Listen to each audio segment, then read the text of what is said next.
Que le nom du Seigneur soit loué. Kombo nankolo e pambolama. Nous sommes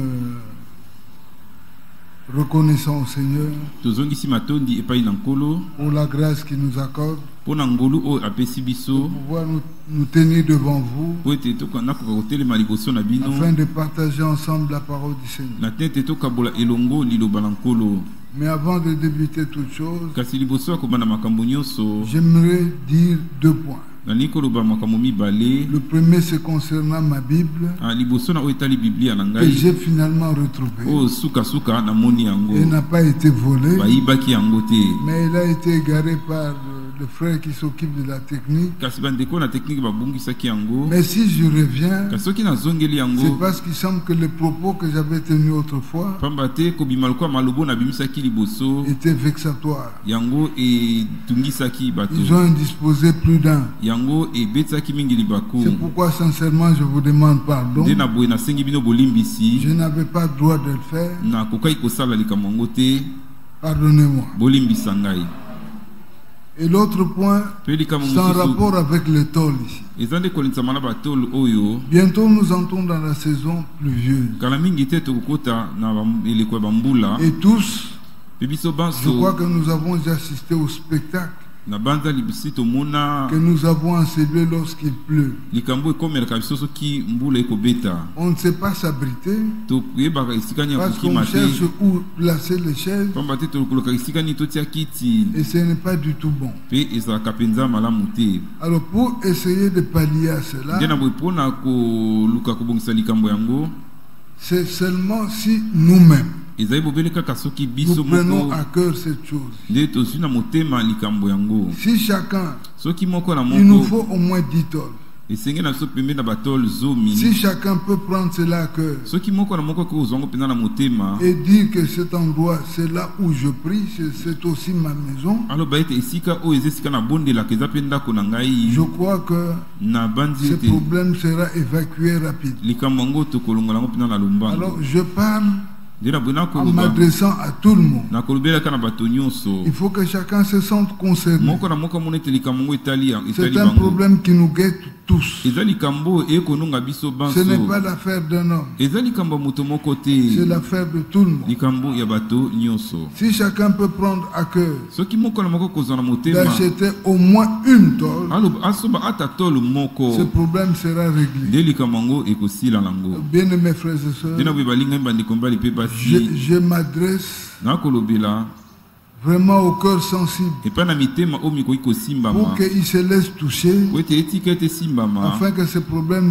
ne puisse plus encore perdurer. na tina ete likambo oyo ezongela lisusu te. Le mois prochain, c'est déjà la saison sanze de koya pluie. libela bambula ekobanda. Imaginez-vous un peu bokanisa nanu mwa moke s'il y a une pluie torrentielle qui s'abat ici. soki mbula moko mpenza ya mpela ekwei awa Quel spectacle! wana likambo nini Nous kokomela allons biso tokutana nango. C'est pourquoi, bien-aimés frères, nde nango balingami bandeko prenons cela à cœur tozwa yango mpenza na motema et mpe essayons de trouver des solutions rapides toluka kozwa biyano na lombango afin que le pire ne nous arrive na pas. tete likama ekomela biso te. Puisse le Seigneur vous bénir. tika ete ekolo apambola Je bino. sais qu'avec un peu plus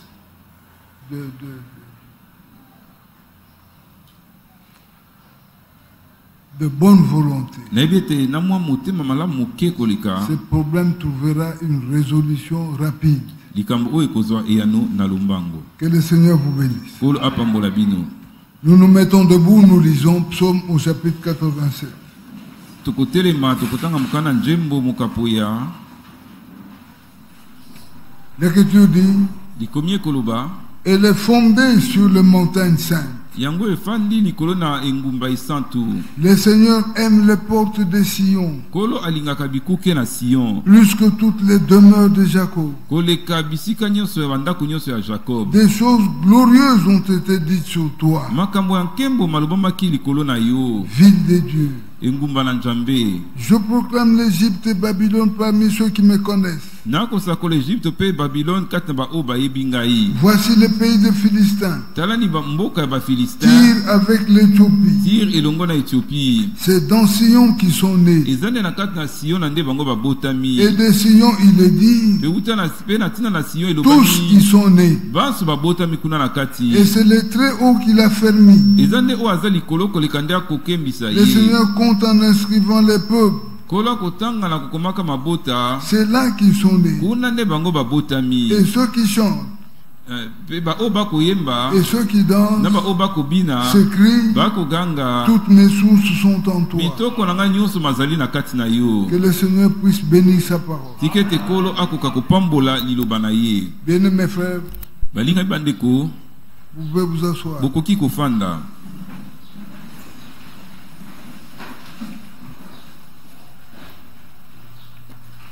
Il y a un précieux frère Eza na ndeko moko penza ya talo qui m'a écrit par WhatsApp akomelaki nga na nzela na WhatsApp me demandant si l'ange de Malachie 4, kotunaki nga soki mwange ya Malaki 4 ya mokapo non, mine ce n'est pas comme ça qu'il a parlé. eza boye te nde alobi. Il a dit il a suivi la radio de Barouti, là, Alobi alandaki radio ya Baruti où une question a été posée à frère Branham. esika motuna moko etunamaki epai na ndeko Branham. Si l'ange de Malachie 4 Soki mwange ya Malaki mokapo na est mine le même ange d'Apocalypse 10. eza kaka mwange moko ya Apocalypse mokapo na Et zomi le prophète a dit oui. pe mosakoli andimaki.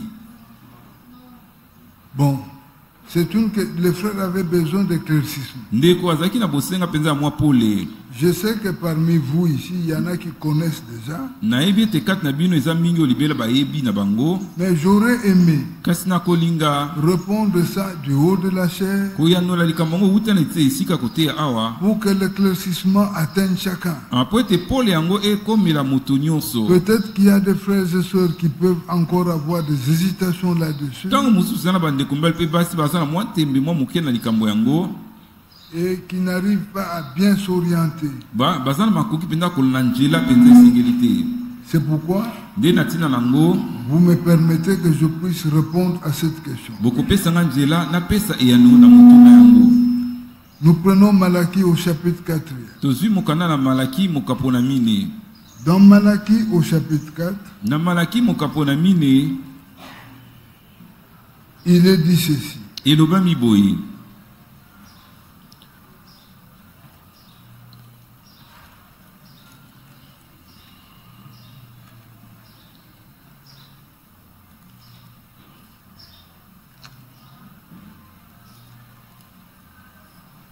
Malachie au chapitre 4, Malaki mokapo na mine nous prenons le verset 5 et 6. tokozwa nzela ya mitano mpe ya motoba. Le verset 5. Nzela ya mitano. Voici, je vous enverrai Élie le prophète, Talani na kotindela bino Eli ya musakoli. avant que le jour du Seigneur arrive. Liboso ete mokolo na nkolo ekoma. Ce jour grand et redoutable. Mokolo oyo ya monene mpe ya somo. Il ramènera le cœur des pères à leurs enfants Akozongisa motema ya batata epai na bana na bango. et le cœur des enfants à leurs pères. Pe motema ya bana epai na batata na bango. De peur que je ne vienne frapper le pays d'interdit. Nakobanga ete na kobeta mboka na ekila. Allons en Apocalypse 10. Toke na mokanda na Apocalypse mokapo na zomi. Apocalypse 10, l'Écriture dit, Na Apocalypse mokapo na zomi likomi ekoloba. j'ai vu un autre ange puissant Namoni mwange moko na nguya. Qui descendait du ciel. Oazaki kokita uta na likolo. enveloppé d'une nuée. Azingami na lipata moko. Au-dessus de sa tête était l'arc-en-ciel Likolo na moto na ye ezaki na monama moko. et son visage était comme le soleil Pe elongi na ye ezaki lokola mwese. et ses pieds comme de colonnes de feu. Pe makolo na ye lokola makonzi na moto. Il tenait dans sa main un petit livre ouvert. Asimbaki uta loboko na ye libre mokanda moko ya moke ya kofungwama. Il posa son pied droit sur la mer Nde akitisaki lokolo na mobali likolo na mai. et son pied gauche sur la terre. Pe lokolo na ya mobali ya mwasi likolo na mabele. Et il cria d'une voix forte, Pe agangaki uta mongongo moko makasi. comme rugit un lion. Ndenge nkosi angulumaka Quand gangaka. il cria, Tango agangaki les 7 tonnerres firent entendre leur voix. nde bakaki esambo bayimisaki mongongo na Et yango. quand les sept tonnerres eurent fait entendre leur voix, Pe tango bakaki esambo mayulisaki mingongo na yango j'allais écrire. nalingaki kokoma. Et j'ai entendu du ciel une voix qui disait, Pe nayokaki uta na likolo mongongo moko ezalaki koloba celle qu'on dit les sept tonnerres, ebomba tokanga oyo bakaki esambo esili et koloba ne l'écrit pas. pe kokoma yango te. Et l'ange que je voyais debout sur la mer et sur la Pe terre, mwanje oyo nazali komona kotelema likolo na mai pe likolo na mabele leva sa main droite vers le ciel, atombolaki loboko na mobali na likolo et jura par celui qui vit au siècle des siècles, pe alapaki na nzana oyo abikaka bikeke na bikeke qui a créé le ciel et les choses qui sont, oyo akelaki lola pe biloko nyonso mizali na la kati terre et les choses qui sont, mabele to mokili pe na mai manso mazali na kati et la mer et les choses qui sont, pe mai pe na biloko nyonso mizali na kati qu'il n'aurait plus de temps, ekozala susu na ntango soko moke te mais qu'au jour de la voix du septième ange, kasi na mikolo ya mongongo ya mwanje na sambo quand il sonnerait de la trompette, ntango akoyulisa nkelelo les mystères de Dieu s'accompliraient, libombami na nzambe ekokokisama comme il l'a annoncé à ses serviteurs le prophète. ndenge asakolaki yango epai na basali na ye basakoli. Que Dieu bénisse aussi cette parole. Nzambe apambola pe liloba oyo. Bien-aimés frères et sœurs, Balingami bandeko mibali pe basi. là il est question Kuna de pouvoir positionner ces deux anges. wana likambo ezali ya koyeba na kokabola to kotia bokeseni kati ma mwanja na Mais biso de mibale. prime abord, Kasi liboso il nanu faudrait que nous sachions esenge na biso toyeba qu'il y a une différence entre un ange céleste eza na bokeseni kati na mwanje na likolo et un ange terrestre. pe na mwanje oyo ya se ya mokili oyo. William Branham, c'est un ange terrestre. William Branham azalaki mwanje ya se ya mokili oyo. Et dans la droite de Dieu, Pe na loboko na mobali na Nzambe il y avait 7 étoiles. ezalaki na minzoto sambo. Parmi les 7 Kati na étoiles-là, minzoto sambo le wana frère Branham en est une. ndeko Branham aza moko kati na minzoto yango. Il est la 7e étoile Azali monzoto ya sambo dans la droite de la main de Dieu. na loboko ya mobali ya Nzambe. Maintenant, dans Zacharie, là, Sika akuna na mokanda Non, dans Malaki. na Malaki esika tozalaki. dans Malachie au chapitre 4, Na Malaki mokapo na mine l'Écriture spécifie bien. likomi ekotalisa sika apolele. Elle dit Akoloba que moi, le Seigneur, ete ngai je nkolo vous enverrai Élie. na kotindela bino Eliya mosakoli. Quand il viendra, Tango ye akoya il va ramener le cœur des enfants à leur père akozongisa motema ya batata bana epai na batata na et le bango cœur des pères à leurs enfants. pe motema ya batata epai na bana na bango. Bien-aimés frères, Balingami bandeko, Élie, c'était un prophète de l'Ancien Testament. Eli azalaki mosakoli moko ya boyokani na kala. William Branham, William Branham son nom c'est William Branham. kombo na ye eza William Branham. Mais si l'Écriture l'appelle Élie, Kasi soki likomi kobenga ye c'est Eli par rapport à la mission que le Seigneur va lui confier. eza nde kolangisama na mokumba to etinda oyo nkolo akopesa ye. Parce que nous savons que l'esprit d'Élie a agi dans la Bible 5 fois. Pamba te toyebi ete na kati na Biblia molimo na Eli esalaki mbala mitano. C'est-à-dire qu'il va agir au total 5 fois. Eli kobete ye kosala mbala mitano. Il a agi dans Jean-Baptiste, Esalaki na Jean-Baptiste, il a agi dans Élie le Tisbite, esalaki na Eli oyo ya Tishbitz, en double portion dans Élie,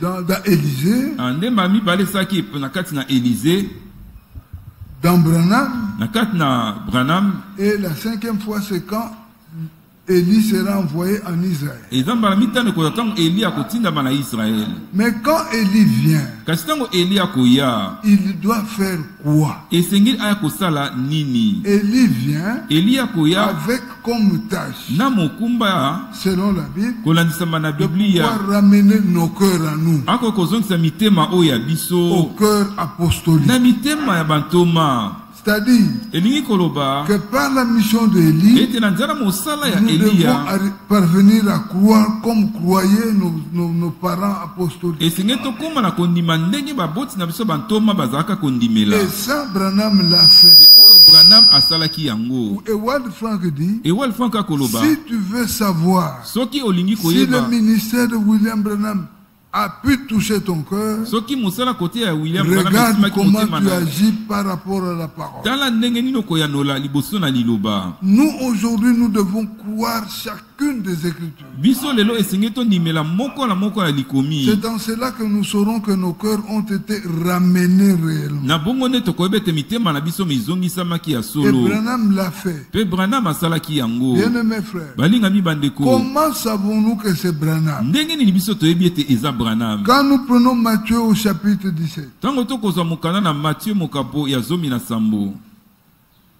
Matthieu au chapitre 11. Nous prenons d'abord Matthieu au chapitre 11.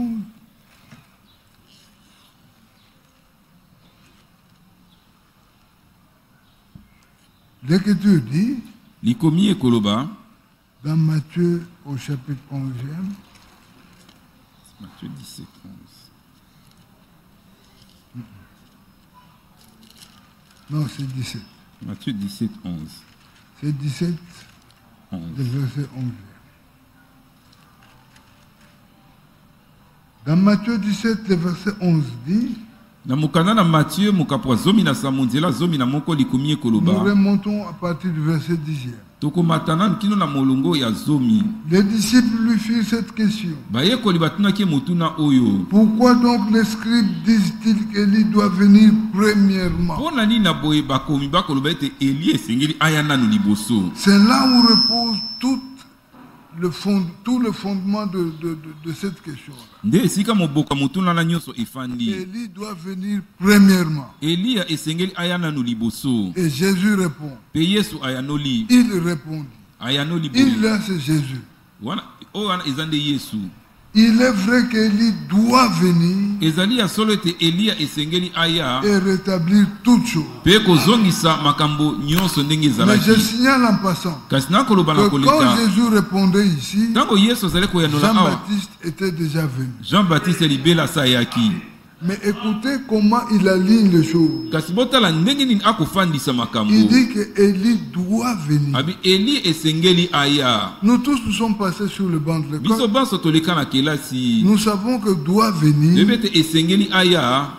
c'est synonyme à peu près de viendra. Ah Eli koloba ete akoya. Par rapport au temps dont il se situait là, Kolangisa mana tango likambo zeko c'est sala que mana. la venue d'Élie était dans le futur. Ete boye Eli esengeli ezala na mikolo mikoya liboso. Et quand il sera venu, Petango ye akoya. il va rétablir toutes choses. Ye akozongisa makambo nyonso. Bien-aimés frères, Balinga mi bandeko. toutes choses Makambo qui nyonso oyo. devraient être rétablies, Oyo esengelaki ce ezongisama awa. sont des choses qui étaient établies à la Pentecôte. Ezali makambo oyo etiamaki na Pentecôte. Alléluia. Amen. C'est comme cela que les choses se passent. Eza nde bongo nde makambo akosalema. Mais, Kasi au verset 12, na nzela zomi na je mibale. vous dis que Élie est déjà venu. Kasi nakoyesa bino ete Eli alibela sayaki. Là, il fait allusion à Jean-Baptiste. Wana sika komi kolobela Jean-Baptiste. Et qui ne l'ont pas reconnu Pe bango bayebaki et ete. qui l'ont traité comme ils ont voulu. Pe basalaki oyo nyonso bango balingaki. Vous comprenez, frère? Nde boye Donc, il n'y a bokososola. pas de confusion possible Ndela boye mobulu mozali à te. faire entre Jean-Baptiste et Kosala kati William na Branham. Jean-Baptiste na William Branham. William Branham a pour mission de venir rétablir. William Branham mosala ezaki ya koya kozongisa makambo ndenge Avant de ezalaki. pouvoir rétablir, Liboso na kozongisa. il fallait qu'un établissement soit dit. Esengelaki na liboso makambo Et atiama. les choses ont été établies à la Pentecôte. Pe makambo atiamaki na mokolo na C'est Pentecôte. ainsi que par le ministère de William Nde na Branham, bongo na nzana mosala kote ya William Branham. bien-aimés frères, Balinga mi nous bandeko. devons être des hommes honnêtes. Esenge tozala bato ya sembo. C'est le seul Eza à kaka ye qui moko. Dieu a donné la révélation Epai na nani Nzambe apesaki de bofungwami. la divinité de Jésus. Ya bo Nzambe na Yesu Kristo.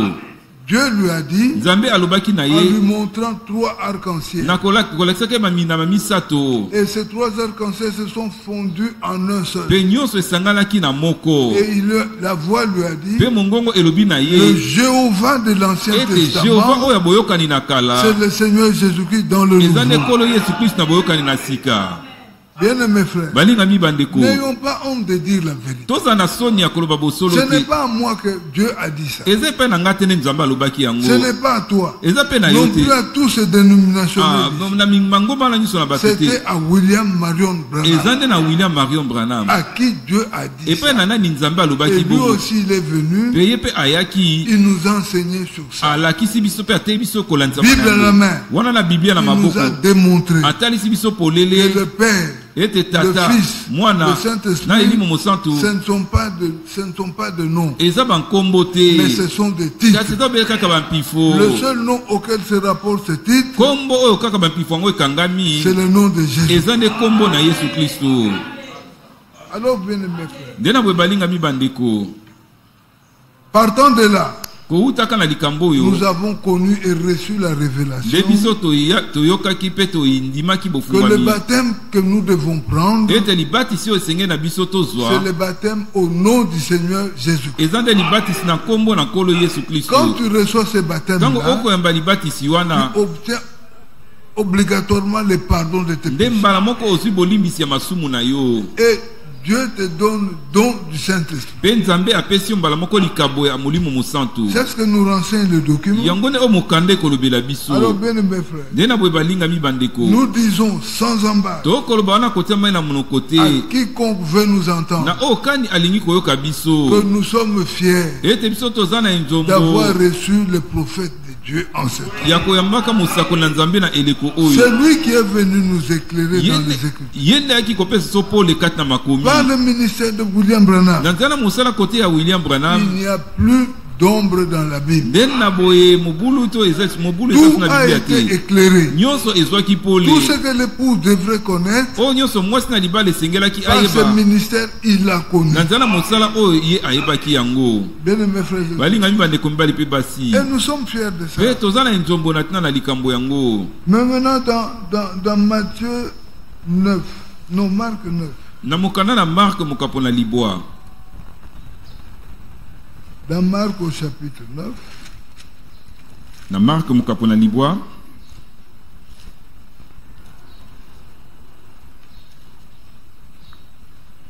à partir du verset 11 de l'Écriture dit aussi, kobanda nzela zomi na moko likomi ekoloba les mpe disciples lui firent cette question. bayekoli batunaki motuna oyo Pourquoi les scribes disent-ils qu'Élie doit venir premièrement? mpona nini bakomi bakoloba ete esengeli ete eliya aya nanu liboso Il leur répondit, ayanoli bango boye Élie viendra premièrement eliya akoya nanu liboso et rétablira toutes choses. mpe akozongisa makambo nyonso Bien-aimés frères, balingami par bandeko ce na ministère-là, nzela na mosala kote ya wana aujourd'hui nous prêchons comme à l'église primitive. lelo tokoteya ndenge moko na eklesia oyo C'est ebandeli grâce à qui? eza nde mpo na C'est nani grâce au ministère de Frère Branham. eza nde mpo na mosala koteya ndeko branham Aujourd'hui, lelo nous disons tokoloba que le baptême qui est valable, ete libatisi oyo Pour mpenza endimama tout croyant. mpo na mondimi c'est nyonso le baptême au nom du Seigneur Jésus. eza nde libatisi na nkombo na nkolo yesu kristo Aujourd'hui, par ce ministère-là, lelo na nzela mosala nous koteya savons wana comment on célèbre le repas du Seigneur. toyebi ndenge nini baliaka elambo na nkolo Par ce na ministère-là, nzela mosala koteya wana nous savons qui est notre Sauveur toyebi nani mobikisi na et biso qui est notre Dieu mpe véritable. nani nzambe na biso ya solo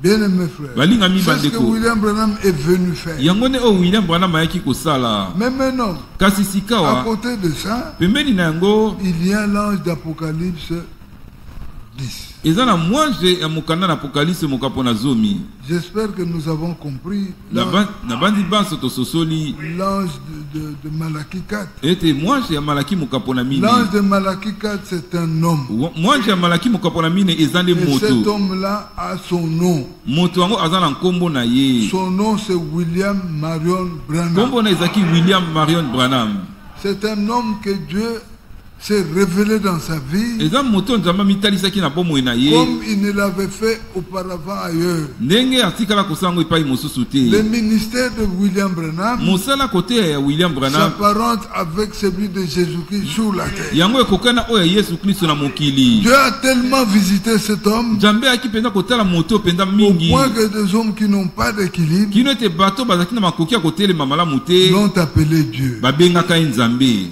Les expériences que Dieu a faites avec lui. mabiki o nzambe asalaki elongo na ye, Les expériences partant jusqu'à la création mabiki okende kino na kokela, ont permis que les autres perdent l'équilibre yango esalaki ete babiso babungisi lolinga kotelema, et croient que non, cet homme-là c'était Jésus. bakomaki kokanisa ete moto wana ezalaki nde Yesu. Bien-aimés frères, balingami bandeko, un homme ne deviendra jamais Dieu. moto akotikala kokoma nzambe te, L'homme est homme moto aza et moto, Dieu est Dieu. mpe nzambe aza nzambe. William Branham est le serviteur de Jésus-Christ. William Branham aza mosali na Yesu Kristo.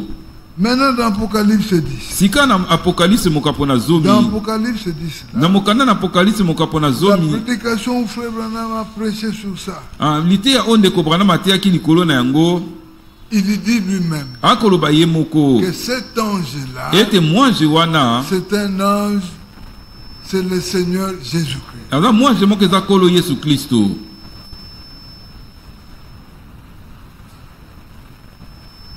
D'abord, Liboso quand vous lisez seulement, tango otangi kaka, vous comprenez que ce n'était pas un homme. okomona ete ezalaki moto te. Quel est cet homme-là Nani moto wana qui peut être recouvert de l'arc-en-ciel? nde akoki kozingama na monama? Il n'existe pas. Azali te. William Branham a fait des expériences William Branham asalaki mabiki moko au départ même de sa naissance. wana kutu kobanda kobotama na ye, Il a eu une naissance hors norme.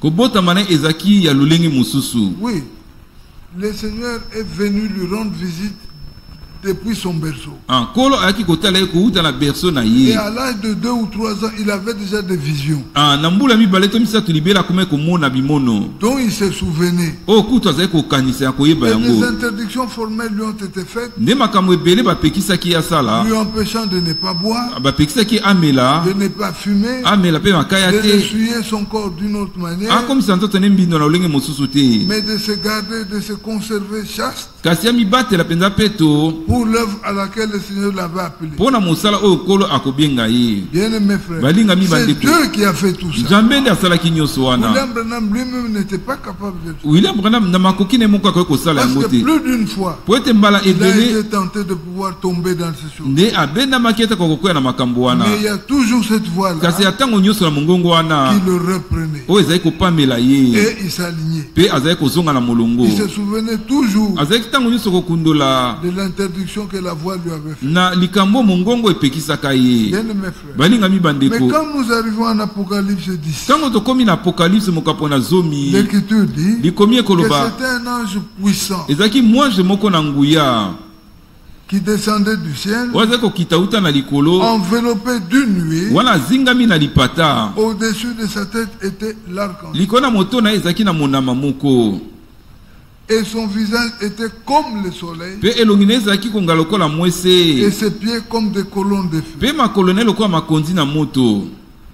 Ça, Oyo c'est lui-même il appelle que c'est l'ange, c'est le messager de l'alliance. ye moko akobenga ete ezali momemi sango ya boyokani, Parce que l'arc-en-ciel était un signe de l'alliance pamba te monama ezalaki elembo ya boyokani entre Dieu et les hommes. kati na nzambe na bato. Quand nous lisons dans Acte 7, Ntango tokende na mokanda na sambo, mokanda na misala batoma mokapo na sambo, dans Acte 7 là, na mokanda na misala mokapo na sambo, l'Écriture dit, likomi ekoloba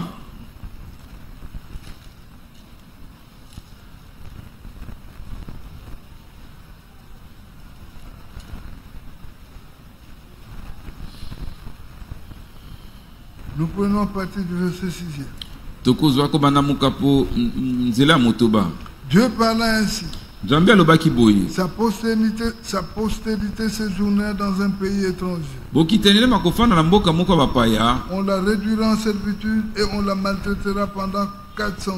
nde na boye bakokomisa bango baumbu mpe bakonyokola bango mbula kama mine. Mais la nation à laquelle ils auront été asservis, Kasi ekolo oyo liboso nango bango bakokonzama, c'est moi qui la jugerai, ngai nde nakosambisa yango, dit Dieu. elobi Nzambe. Après cela, Nsima na yango ils sortiront et ils me serviront dans ces lieux. nde bakobima pe bakosela nga na kati na esika oyo. Oui, Dieu donna à Abraham l'alliance de la circoncision. Pe na nsima Nzambe apesaki Abraham boyokani ya ekokata ngenga. Ainsi, Abraham ayant engendré Isaac, nde na bongo Abraham nsima na ekobota Isaac le circoncis le 8e jour. akataki ngenga mokolo na mwambe. Isaac engendra et circoncis Jacob. Pe Isaac abotaki pe akataki Jacob ngenga. Et Jacob le 12 patriarches. Pe Jacob na bampaka 12.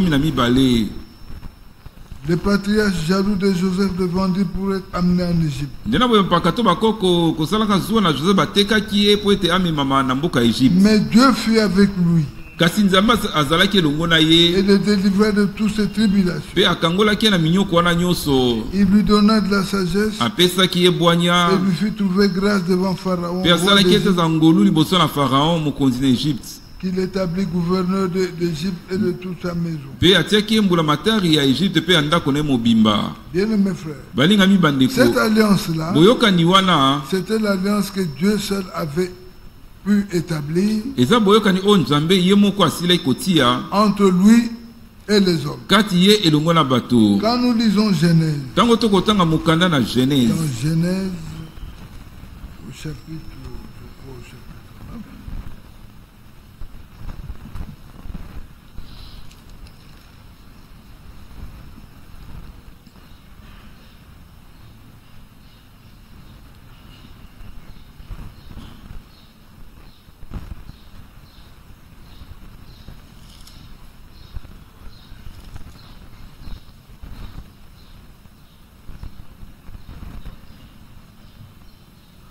nous prenons Genèse 9 à partir du verset 9.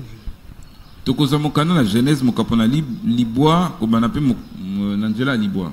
Voici, j'établis mon alliance avec vous talani nakotia boyokani na nga elongo na bino et avec votre postérité après vous, pe elongo na bokitani na bino na nsima na bino avec tous les êtres vivants qui sont avec vous, na bizali nyonso bazali na bomoi oyo bazali elongo na dans bino, les oiseaux, ezala bandeke, que le bétail et tous les animaux de la terre, ezala ebwele pe nyama nyonso ya mokili, soit avec tous ceux qui seront sortis de l'arche, to oyo nyonso bazalaki na babimaki uta na soit masuwa, avec tous les animaux de la terre. ezala banyama nyonso ya mokili. J'établis mon alliance avec vous. nakotia boyokani na nga elongo na bino. Aucune chair ne sera plus exterminée par les eaux du déluge. ata mosuni moko lisusu te ekobomama na nzela na bamai ya Et il mpela. n'y aura plus de déluge pour détruire la terre. pe mpela mokonzi lisusu soko moke te mpo na Et kobebisa Dieu mokili. dit, pe Nzambe alobi c'est ici le signe de l'alliance que j'établis entre moi et vous. tala awa elembo ya boyokani oyo ngai nakotia kati na bino na Et ngai. tous les êtres vivants qui sont avec vous. pe bizali nyonso ya bomoi oyo bazali elongo na bino Pour les générations à toujours. mpo na bikeke mpo na libela.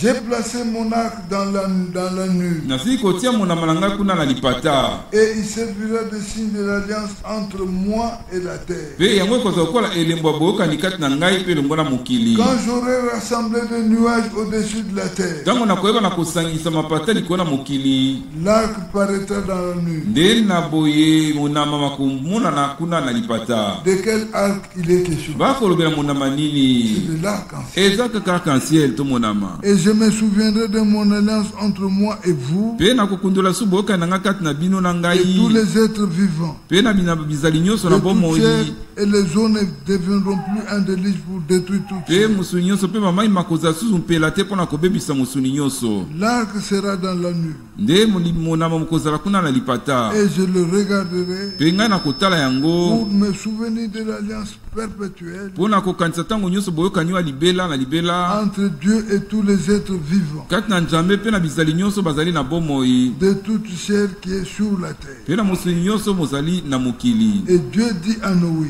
mpe Nzambe alobi na Noe, tel est le signe de l'alliance que j'établis entre moi et toute chair qui est sur la terre. nde na boye yango nde elembo ya boyokani oyo ngai nakotia kati na ngai mpe elongo na mosuni nyonso ezali na kati na mokili. C'est ainsi qu'on voit l'ange puissant descendre avec l'arc, nde na boye bakomona mwanje na nguya kokitaka na monama l'arc de l'alliance. monama ya boyokani. Mais maintenant, verset 2, sika na nzela mibale l'Écriture dit, il y tenait dans sa main un petit livre ouvert. likomi ekoloba ete asimbaki na loboko na ye mokanda moko ezalaki ya kofungwama. C'est le livre de la rédemption. eza nde mokanda na lisiko. Bien mes frères, balingami bandeko, Ce livre ici, mokanda awa en Apocalypse 5, na Apocalypse mokapona mitano il était détenu par celui qui était assis sur le trône. yango esimaki mpe na oyo afandaki likolo na kiti na bokonzi. Arrivé maintenant au chapitre 10e, ekomi esika na mokapona zomi l'Écriture dit likomi ekoloba qu'il descend ete ye akokita et tenait dans sa main mpe asimbaki na loboko na le ye petit livre ouvert. mokanda ya moke ya Ce kofungwama. livre qui était fermé mokanda oyo ezalaki ya est kokangama maintenant ouvert. sika eza ya kofungwama.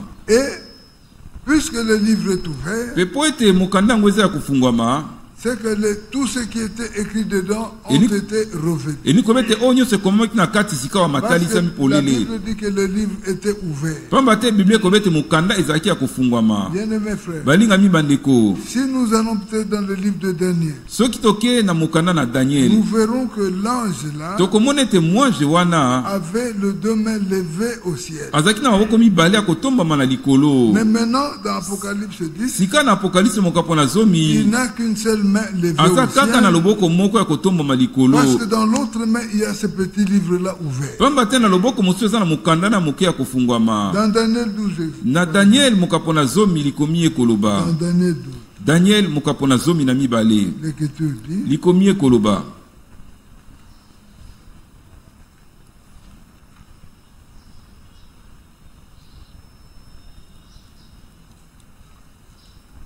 au verset 5, Daniel 12. daniel mokapo na zomi na mibale nzela Et moi, mitano. Daniel, je regardais. mpe ngai daniel nazalaki Et kotala voici deux autres hommes se tenaient debout, l'un en deçà du bord du fleuve, mpe tala ete bato mibale bazalaki kotelema moko na se ya pembe na mai et l'autre au-delà du bord du mpe fleuve. mosusu na ngambo mosusu ya pembe na mai. L'un d'eux dit à l'homme vêtu de lin, moko na bango alobi na moto alataki molikai na qui se pembe tenait au-dessus des eaux du oyo fleuve. atelemaki likolo na bamai ya ebale. Quand sera la fin de ces produits? ntango kani suka ya bimakambo Et makozala. j'entendis l'homme vêtu de lin qui se tenait au-dessus des eaux. mpe nayokaki moto alatisamaki molikani na pembe oyo atelemaki likolo na bamai ebale. Il leva vers le ciel sa main gauche, sa main droite atombolaki likolo na balola loboko na mobali et sa main gauche. mpe loboko na mwasi. En d'autres termes, il a levé les deux mains. elikoba ete atomboli maboko nyonso mibale Et il jura par celui qui vit éternellement mpe alapaki na nzela kobika seko na seko que ça sera dans un temps ete ekozala na ntango de moko temps na bantango et la moitié d'un temps. mpe na katikati ya ntango Ça moko. voulait simplement dire pendant 3 ans et demi. elingi koloba kaka ete kati na mimbula misato na Que ndambo toutes ces choses finiront quand la faute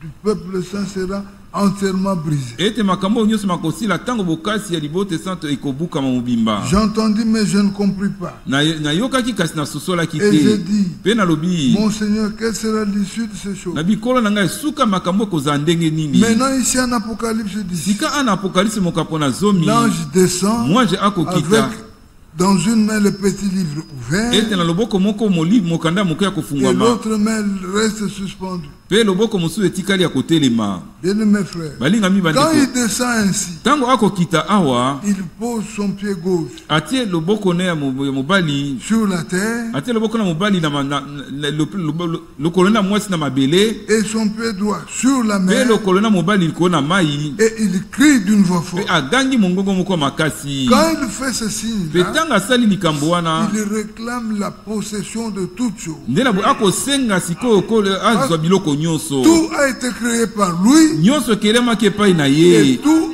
est créé pour lui. mpe nyonso ekelami mpo na ye. Alors, bien mes frères, nde na boye balingami bandeko quand il crie d'une voix forte, agangi mongongo makasi bongo l'Écriture dit, likomi ekoloba quand il rugit, comme un lion rugit, ndenge moko nkosi agangaka. quand il cria, ntango les agangaki 7 tonnerres firent entendre leur nde voix. bakaki esambo bayolisaki mingongo na yango. Maintenant, je vous pose la question. sika na kotuna bino motuna Pendant ce temps-là, na ntango wana où est l'épouse? mwasi na libala azali wapi? L'épouse est au ciel. mwasi na libala aza na lola. C'est pourquoi, bien aimés nde na frères, ntango balingami nous bandeko parlons de tonnerre parce que nous le voyons ces mots-là dans la Bible. tokolobela bakaki pamba te tokomona yango na kati na Mais biblia. sinon, le tonnerre ne nous concerne en rien. kasi koloba ete bakaki yango etali biso na likambo moko Tout te. ce que l'Église épouse oyo nyonso eklezia mwasi na avait libala à connaître azalaki nango ya en koyeba rapport avec l'histoire du salut, wana kolanzama na likambo etali lobiko cela lui a été revenu. yango esili kofungwamela Ainsi ye. l'Écriture qui dit dans Deutéronome 29, 29, ndena boye likomi ekoloba na Deutéronome tuku mibale na libwa tuku mibale na libwa que les choses révélées sont pour toi ete makambo mafungwami mazali mpo na et yo pour ta mpe postérité, mpo na bokitani na yo, mais les choses cachées, kasi ba oyo c'est mabombami pour le Seigneur. eza nde mpo na C'est nkolo. pourquoi nous nde na ntango biso ne posons même pas de question de savoir ça. tomitunaka kutu te koluka koyeba likambo yango. Aussi longtemps que cela n'est pas écrit, na ntango wana yango ekomami ça ne te, peut pas faire l'objet de notre prédication. yango ekokozala likambo ya liteya na biso Ce te. sont des choses que Dieu a préféré garder. eza nde makambo oyo nzambe moko asepelaki abomba yango, Mais cela sera révélé kasi yango ekofungwama au moment voulu. na ntango oyo elongobani. En ce moment-là, na ntango wana l'épouse ne sera plus sur la terre. mwasi na libala akozala susu na mokili te. Alors, bien aimés nde frères, na boye balingami bandeko, la Bible dit, biblia ekoloba quand il cria, ntango agangaki les sept tonnerres firent entendre leur voix. nde na boye bankaki esambo mayulisaki mingongo na yango. Mais souvenez-vous kasi bokanisa lisusu qu'il a été dit à Jean elobamaki epai na Jean, que viens, je vais te montrer yaka mpe na ngai na kotalisa yo des choses makambo que tu dois écrire. oyo esengeli okoma. Apocalypse 1. toke na apokalipse mokapo na liboso, Apocalypse 1. L'écriture dit, likomi ekoloba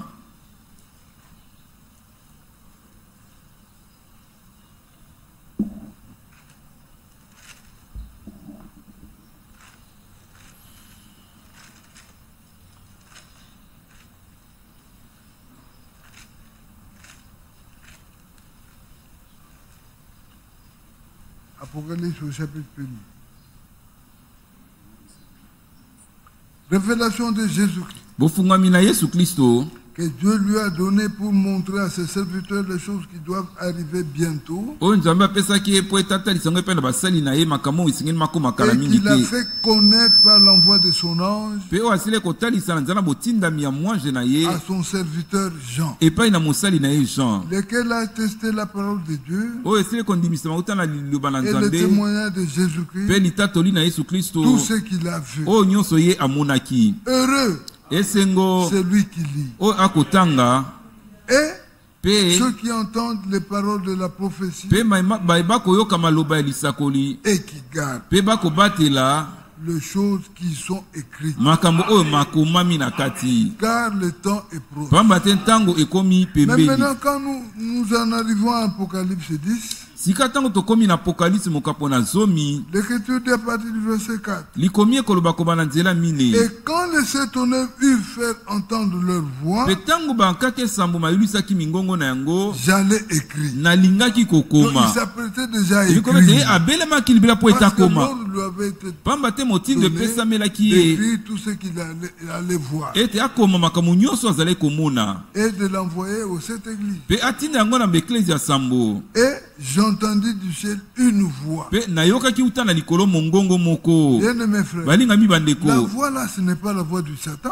mongongo wana ezalaki mongongo na satana te. La voix là, c'est la voix de celui qui demeure au ciel. Mongongo wana ezali ya oyo afandaka kuna na lola. Et une voix qui disait, Mpe mongongo moko ezali koloba, celle qu'on dit les sept tonnerres kanga oyo bakaki esambo ekoloba et ne l'écrit pas. mpe kokoma yango te. Ce que nous lisons en Apocalypse, Oyo tokotanga na apokalipse awa, c'est Jean qui nous l'a fait savoir. Jean nde atalisaki biso yango. Mais Jean là, Kasi Jean wana la kaka voix lui a interdit mongongo d'écrire. epekisaki akoma. C'est pourquoi, bien aimés Nde na frères, ntango balingami bandeko, tous ceux qui aujourd'hui bai oyo banso lelo spéculent sur la révélation des tonnerres, bakolobela na ntango bofungwami ya bakaki esambo, de qui ils tiennent ça? bango bazwi yango wuta na Parce que les nani, tonnerres n'ont jamais été écrits. pamba te yango etikala kokomama te. Alors, bien aimés frères, Nde na boye balingami nous bandeko, ne nous faisons pas de soucis pour biso ça. tomitungisaka te mpo na likambo yango Non, non, bien. te balingami.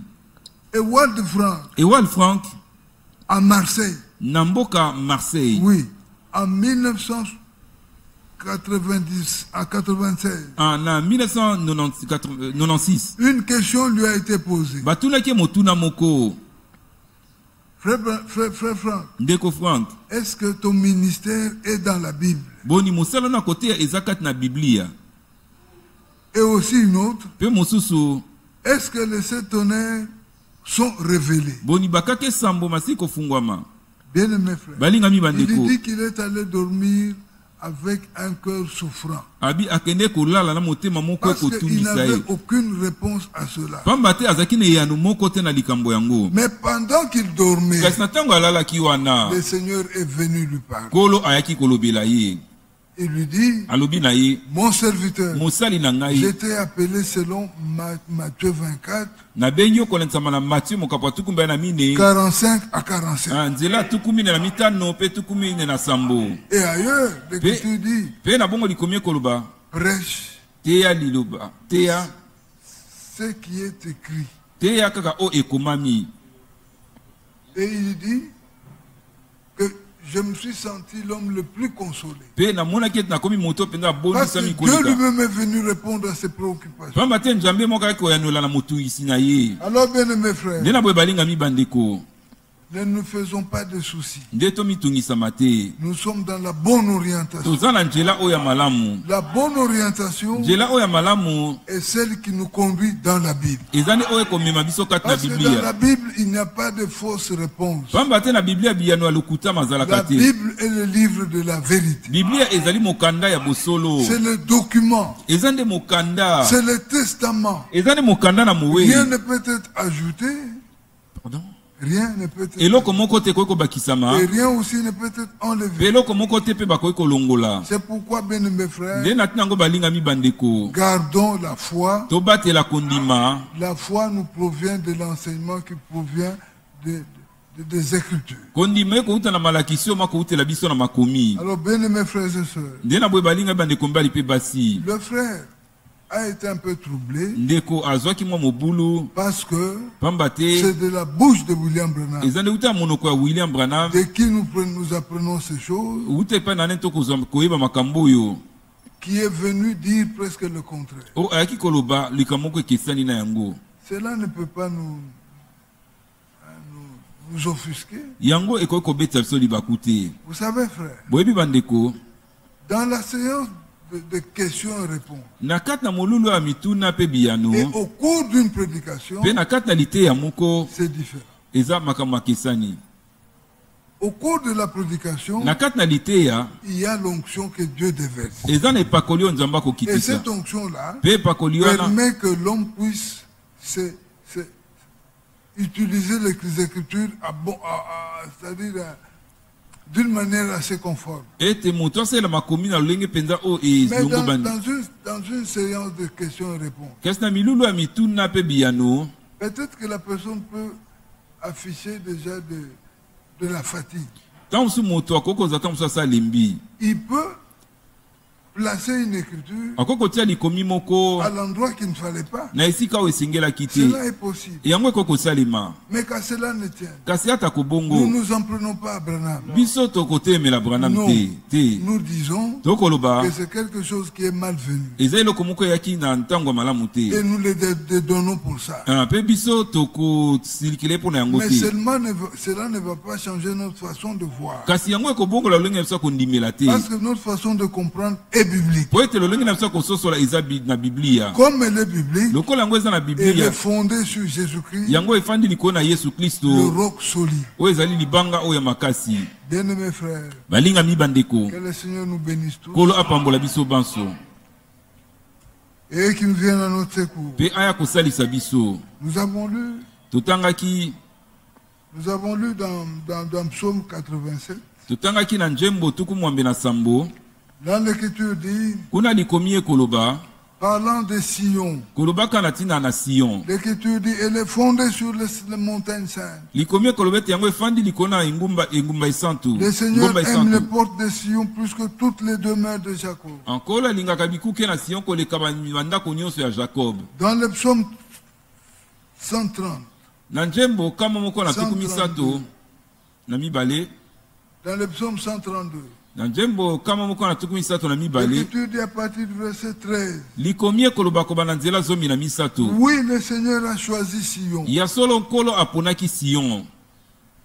il a désiré pour sa demeure. alingaki yango mpo na esika na ya kofanda. C'est mon lieu de repos à toujours. Eza esika na nga kopema mpo na libela. J'y habiterai, Na kofanda kuna car je l'ai désiré. pamba te ngai nalingaki yango. Je bénirai sa nourriture. Na kopambola bilei na ye. Je rassasierai de pain ses indigents. Na kotondisa na lipa bazangi nyonso ya ye. Je revêtirai de salut ses sacrificateurs. Na kolatisa na lobiko banganga nzambe na ye. Et ses fidèles Pe bandimi na ye. pousseront de cris de joie. Bakoyulisa bantangwa na esengo. Je lèverai la puissance de David. Kuna na kotombola nguya na David. Je préparerai une lampe à mon oint. Pe na kolengela mwinda moko na mupakolami na ngai. Je revêtirai de honte ses ennemis. Na kolatisa na soni banguna na ye. Et sur lui brillera ma couronne. Pe likolo na ye motole na ngai mokongala. Bien-aimés frères, Balingami il est bandeko. question ici de la demeure de Dieu, Likambo ezali awa esika ya kofanda ya de Nzambe. la maison de Dieu. Ya ndako na Nzambe. Sion, c'est la maison de Dieu. Sion ezane ndako na Nzambe. Nous pouvons dire ce matin Tokoki koloba na ntongo oyo que nous faisons aussi partie de Sion ete biso mpe totangami na Sion. et que cet endroit aussi peut être considéré comme Sion. Pe esika oyo mpe lokola ekokozwama lokola Sion. Alors, bien-aimés frères, Nde na boye balingami dans le bandeko. psaume 87, l'Écriture dit: Na nzembo tuku mwambe na sambo likomi de ekoloba. choses glorieuses ont été dites sur toi, Makambo na nkembo malobamaki likolo na sur yo. l'église du Dieu vivant. Likolo na eklesia na Nzambe na Il y a des bomoi. choses glorieuses qui ont été dites. Ezane makambo ya nkembo oyo Nous malobamaki. prenons Ésaïe 42. Tozwi mokanda na Ezayi tuku mine na mibale. Dans Ésaïe 42, Na Ezayi tuku mine na mibale. l'Écriture dit, Likomi ekoloba.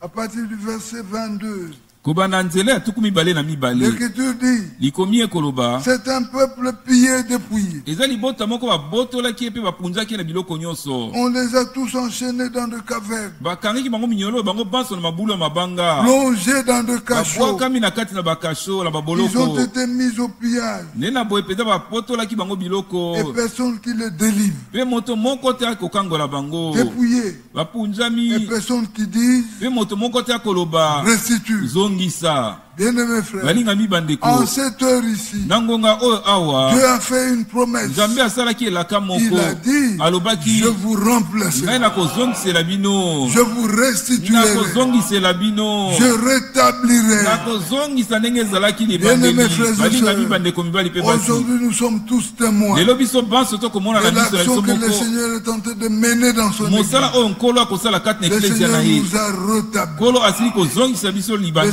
ndenge Seigneur a ezalaki. rétabli la Nkolo parole azongisi liloba ndenge de ezalaki. telle manière que Na lolenge nous ete prêchons comme à l'église tokotia primitive. lokola na eklesia ya Nous ebandeli. prêchons le même baptême Tokotia que kaka libatisi moko na nous mai. prêchons de la même manière Tokotia kaka ndenge au moko. point que la prédication Kino ete liteya qui est prêchée aujourd'hui oyo eteyami lelo. est celle semblable à celle qui était Yango prêchée ekokena oyo en ce eteyamaki temps-là. na ntango Au wana. point que Kino si ete aujourd'hui Pierre est parmi soki lelo nous, Pierre azali na kati na il va biso. reconnaître en disant, Akondima ça je koloba l'avais te dit, oyo nga nalobaka yango. ça c'est moi qui ai dit Oyo ça, ngai nde nalobaka yango. ça c'était Paul. Oyo Paul nde alobaki yango. Pourquoi? Mpo na Parce que nini? nous avons, par la grâce de Dieu, Pamba te na ngolu na le Nzambe même enseignement. toza na lilakisi kaka moko. Ce qui démontre Oyo que ekotalisa réellement polele nous appartenons tous à une même église. ete ya solo biso banso toza ya eklesia moko. Bien-aimés frères et Balingami sœurs, bandeko mibali mpe basi. nous avons aujourd'hui subi le rétablissement de la parole. Biso banso lelo tokute na kozongisama liloba ndenge ezalaki. Mais nous attendons Kasi que tokozela nous-mêmes nous soyons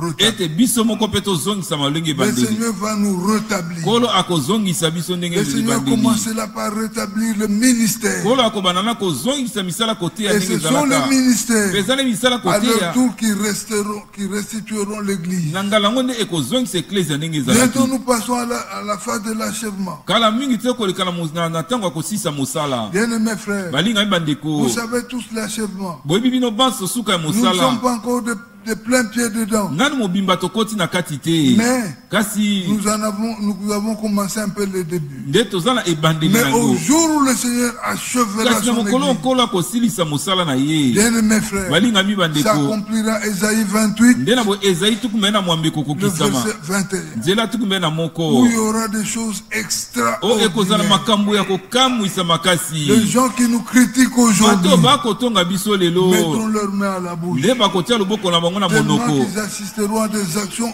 puissantes wana mpo bate bakokuta na makambo moko où ya le nguya Seigneur lui-même oyo nkolo ye se moko sera levé au milieu de son peuple akoyeba na kotelema na kati na libota na pour ye accomplir son œuvre mpona inouïe, kokokisa mosala na ye ya kokamwisa l'œuvre qui makasi dépasse tout entendement. mokolo mosala oyo eleki mayele na moto Au point, nyonso frère bien-aimé, kino bandeko balingami Que l'ordre fut intimé au soleil ete motindo epesamaki de epai na pouvoir mwesi suspendre sa course. akwa kotelema na etamboli Et na le ye soleil obtempéra mpe mose etosaki parce que c'était la voix de Dieu. pamba te ezalaki mongongo na Cela se nzambe fera exactement. yango ekosala ndenge moko Bien mes frères, balingami nous bandeko assisterons à des actions telles que tokokutana makambo lolenge ete chacun de nous aura reçu la parole créatrice. moko na moko akoyeba na kozwa liloba oyo Nous ekelaka dirons quelque chose tokoloba eloko moko et cela amènera quelque chose à mpe l'existence. yango ekomema eloko moko na Ce bozali sont des choses que nous attendons de par Dieu. eza nde makambo tokozela uta epai na nzambe William Branham en a vécu en son temps. william branham abikaka yango na eleko na ye Oui, ya solo William Branham était le prophète, william branham azalaki mosakoli mais en ce moment-là, il était comme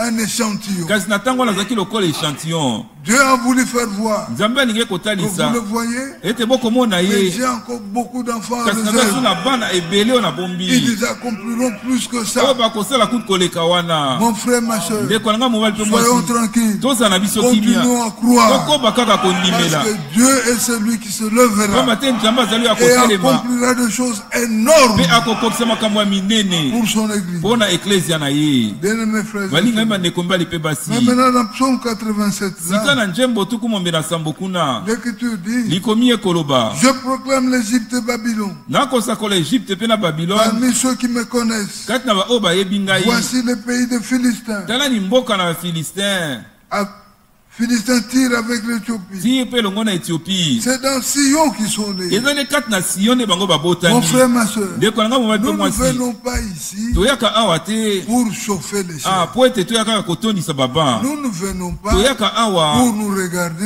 mpo ete et pour totalanaka savoir que tel était akoloba venu. ete oyo ayaki Celui-là n'était oyo wana pas aye te Non, non. te te Nous venons pour croire. toyaka mpo na kondimela Nous venons pour que Dieu nous toyaka transforme. mpo ete nzambe abongola Pour biso que Dieu achève en nous po ete nzambe asilisa kati na son biso action puissante. mosala na ye ya Mais nguya cela commence par la naissance. mpe yango ebandaka na nzela na kobotama Bien-aimés frères et balingami sœurs, bandeko mibali mpe dans basi l'église du Dieu vivant, na kati na eklesia na nzambe na bomoi on n'y entre pas, bakotaka kuna mais on te y naît. kasi babotamaka nde na Il kati faut naître de esengeli nouveau. kobotama mbala na sika Jésus-Christ a dit à Nicodème, yesu kristo alobaki na nikodeme dans Jean 3, na mokanda na jean mokapola vous misato devez naître de nouveau. esengeli bobotama mbala na sika C'était un ordre. ezalaki motindo Ce n'était pas une faculté. ezalaki te moto soki Non, non. alingi Il ne lui te a pas dit si tu trouves bon. te Non. soki omoni malamu Il lui a te dit, alobaki na tu ye dois. C'est que esengeli chacun de nous ici oyo moko na biso doit awa naître de nouveau. esengeli abotama mbala na sika Naître de nouveau kobotama na sika commence par l'écoute de la sémence. ebandaka na koyoka na momboto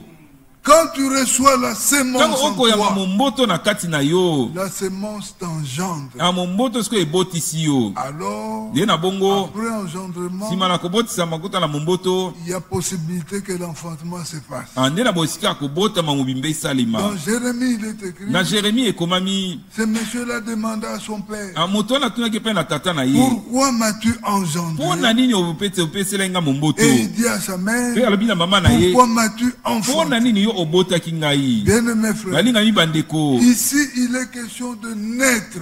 eza nde likambo ya kobotama Naître veut dire, kobotama elingi koloba c'est-à-dire renaître sur ses cendres. elingi ete kozongela kozala Oui, dans la foi.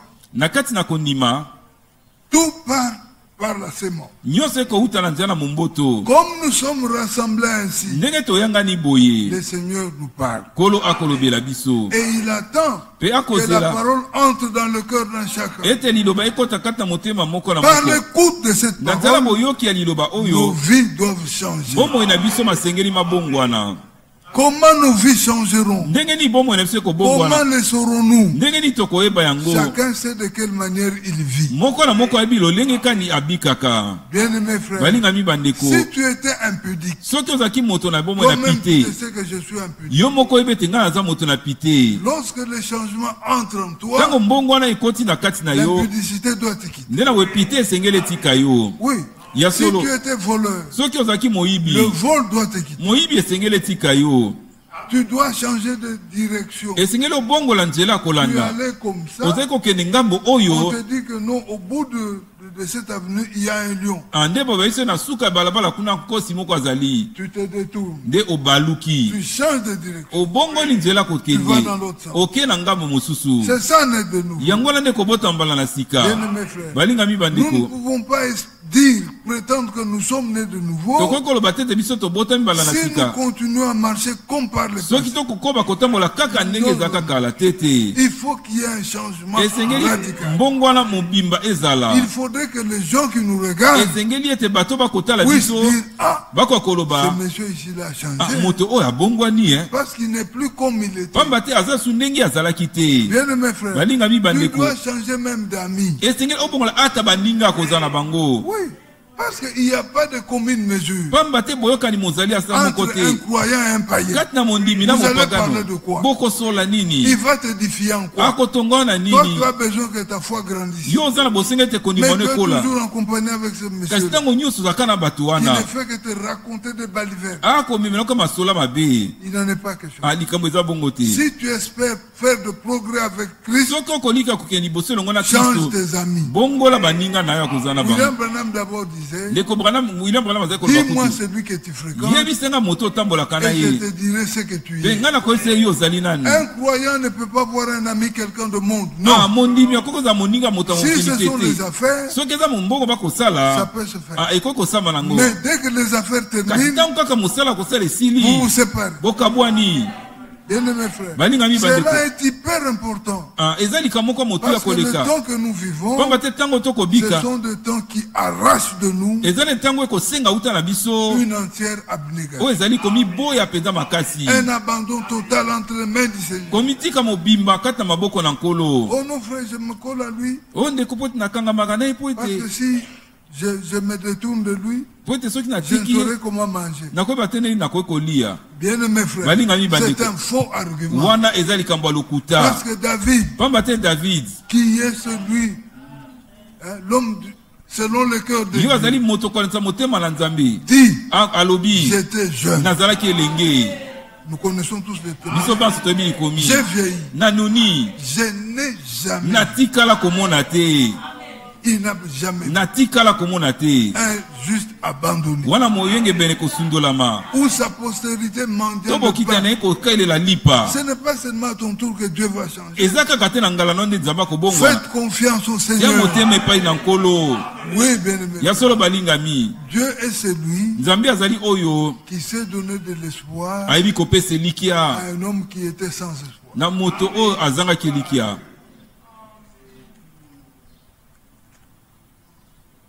Et l'Écriture dit, mpe likomi ekoloba et de Sion il est dit, mpe uta na sion elobami tous ils sont nés. banso babotami kuna na Bien kati aimé frère. balingami bandeko Le vœu de mon cœur mposa ya motema na est ngai que chacun qui entre en ces lieux ete moko na moko oyo akokota na kati na esika oyo puisse être quelqu'un qui a fait les expériences de la nouvelle naissance. azala moto oyo asili libiki ya mbotama na sika Quelqu'un moto en oyo qui le Seigneur a mené une action kati na nani kola sili kosala mosala moko pour qu'en ce jour-là, po ete na mokolo que cette wana action-là soit rendue parfaite. mosala yango ebala kokoka be Bien mes frères, balingami bandeko nous ne devons pas venir ici esenge na biso toya awa et te rester toujours les mêmes. mpe totikala kaka ndenge tozalaka Cela est un non-sens. wana eza na nzela Nous te devons aspirer esenge toluka à la nouvelle naissance. mbotama na sika Faites de tout notre mieux kosala na oyo nyonso na makoki na pour que nous biso puissions y prendre part. po ete tozala na kati Parce qu'aujourd'hui, pamba te le lelo frère Franck Martel, ndeko fanga kobeta Dans sete presque likona toutes les réunions, pembe il dit, na mayanga na ye nyonso akoloba vous devez arriver à faire des expériences bibliques. esengeli bokóma na kosala mabiki ya Vous biblia devez arriver à faire des expériences du salut. esengeli bokóma na kosala mabiki ya Un lobiko homme qui est sauvé moto oyo abikisami n'aura qu'un seul objectif devant lui, akozala obele kaka na ntina moko liboso c'est na de ye vouloir ressembler à Jésus-Christ. eyeke ezali ete aluka kokoka na Il yesu ne va kristo pas y parvenir par ses efforts, wana na makasi na ye moko akokoka te mais au moins il aura le désir. kasi lobeta akozala na Lorsque le posa Seigneur verra ses désirs, ntango kola komona posa il wana te viendra en aide. nde na bakoya kosalisa yo Bien-aimés frères, balingami bandeko c'est ce que Dieu veut. yango nde oyo nzambe Et ce alingi que Dieu nde veut, oyo nzambe alingi nous aussi nous le voulons. biso mpe lokola tolingi Ce yango que Dieu condamne, oyo nzambe nous aussi akopamela nous le condamnons. biso mpe lokola tokopamela yango Bien-aimés frères, balingami bandeko mais regardez, kasi nous botala sommes dans Ésaïe 26. toza na ezayi tuku mibale na motoba Dans Ésaïe 26, na ezayi tuku mibale na motoba l'Écriture dit, likomi ekoloba nous sommes dans Ésaïe 26.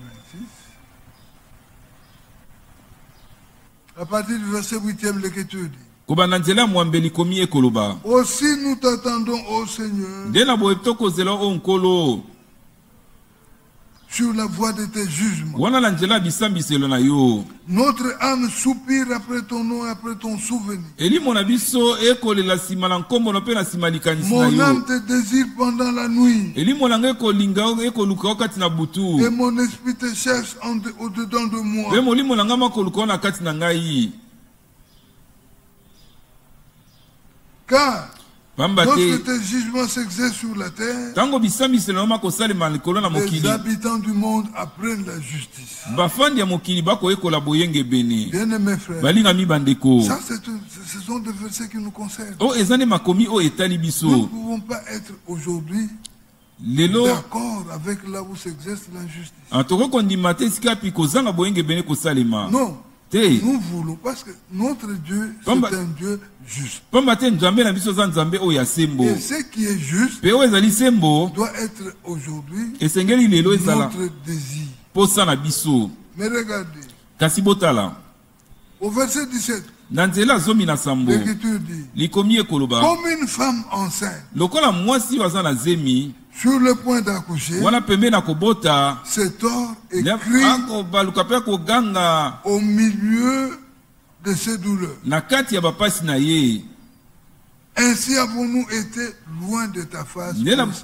ndenge na boye nde tozalaki mosika elongi na yo C'est-à-dire, ainsi nous avons été loin de ta présence. nde na boye elingi koloba ndenge na boye tozalaki mosika ya bozali na yo Mon frère, ma soeur, Ndeko nanga dans mwana la mwasi. présence de Dieu, on reçoit la sémence. na liboso na nzambe bayambaka momboto Dans la présence de Dieu, on écoute na kati ya bozali ce na que nzambe Dieu a à nous dire. bayokaka oyo nzambe aza na Et likambo quand on kolobela biso reçoit cela, mpe ntango oyambi cela yango travaille en nous. yango ekomi kosala na kati na biso Cela fait que yango ekosala la ete nouvelle naissance se produit. mbotano na sika Mais esiko maintenant, ekosalema ces hommes, ils ont été loin de la face sika de bato Dieu. bazalaki mosika na elongi na nzambe Regardez, botala l'Écriture du verset 18. likomi ekoba na nzela zomi na Nous mwambe avons conçu, biso tokumbaki zemi nous avons éprouvé des douleurs. toyokaki mpe bapasi ya kobota Et quand nous enfantons, mpe ntango sika toboti ce n'est que du vent. eza bobele kaka Parce que mopepe la sémence n'y était pas. pamba te momboto ezalaki te Au lieu d'être dans la présence de Dieu, na esika kozala eux, liboso na ils ont nzambe été loin de la face bango de Dieu. bazalaki mosika ya liboso na elongi na C'est une nzambe position dangereuse. eza etelemelo moko ya likama Bien-aimés frères, balingami tel bandeko que nous sommes là, ndenge tozali nous awa devons aimer être en présence de Dieu. esenge tolinga kozala na bozali na nzambe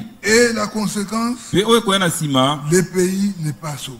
mboka ebikisami Et te ses habitants ne sont pas nés. mpe bafandi kati na ye babotami te C'est ainsi que nde na vous bongo verrez qu'il y a des hommes qui passent tout leur temps bokomona eza na bato bakolekisa ntango na bango nyonso à pouvoir dire de n'importe quoi ya kolobaka makambo ya pamba sur les événements qui trouveront leur accomplissement de la part de Dieu. nde na boye likolo na makambo makokokisa mauta epai na nzambe Quand quelqu'un ne reçoit pas la bonne parole, ntango moto akoyamba liloba oyo ya malamu te écoutez même sa façon de prier. yoka ata lolenge nde ya kosambela C'est une façon qui est tordue. eza lolenge moko ya kotengama Quand il se met à expliquer la Bible, ntango abandisika kolimbola ça ne biblia sera qu'interprétation sur interprétation. ekozabele kaka ndimbola na bato likolo na limbola na bato Alors que toute interprétation tue. nzoka nde ndimbola nyonso ya bato ebomaka. Oui, bien aimé. Ya solo balingami bandeko. Il n'y a que le seul qui peut interpréter. Bobele kaka moko akoko limbola. C'est l'auteur de la parole. Eza ne kolo ya liloba. Et lorsqu'il interprète, Petango ako limbola. il accomplit le Ako kugisa likambo.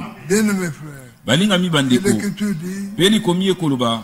et ses habitants ne sont pas nés. Pe bafandi kati na ye babotami te. Dans Ésaïe 30, Na Ezaïe mokapo ya tuku misato. dans Ésaïe 30, Ezaïe mokapo ya tuku misato.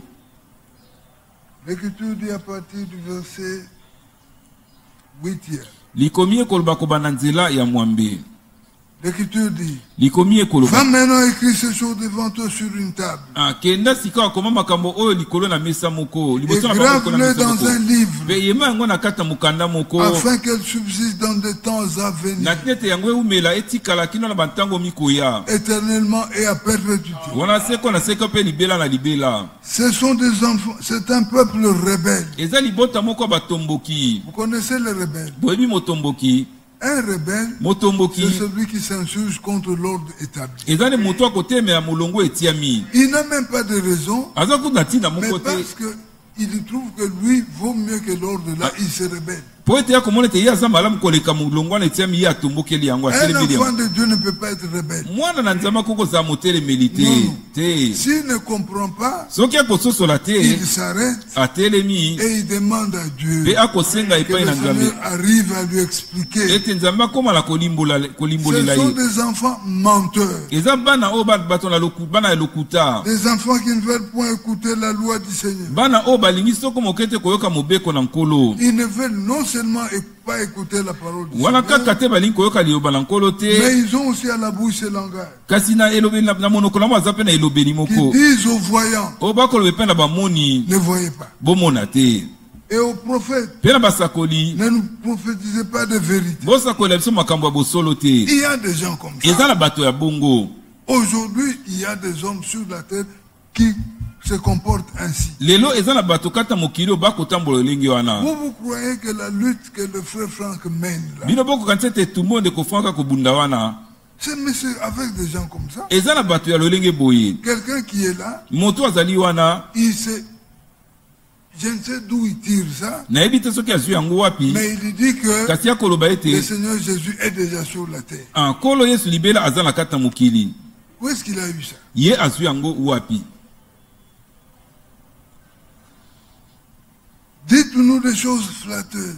Boyebisa biso makambo oyo ekoki koleta biso. Profitez-nous des chimères. Bosakolela biso makambo na lokuta. Détournez-vous du chemin. Bokende mosika na nzela. Écartez-vous du sentier. Bokende pembeni ya nzela oyo elekelaka. Éloignez de notre présence le Saint d'Israël. Pe bomema mosika na biso mosantu na Mais Israel. c'est dans ce temps dans Kasi eza lequel nde kati na ntango oyo toza ou nango. dans 2 Timothée, Oyo na mokanda na mibale ya nous Timote. voyons ça. Tokomona yango. Ce n'est pas ailleurs, c'est dans ce temps que nous Eza esika mosusu te eza kati na ntango biso tozali. L'Écriture dit dans 2 Timothée, au Likomi chapitre ekoloba na mokanda mibale ya Timote mokapo na mine.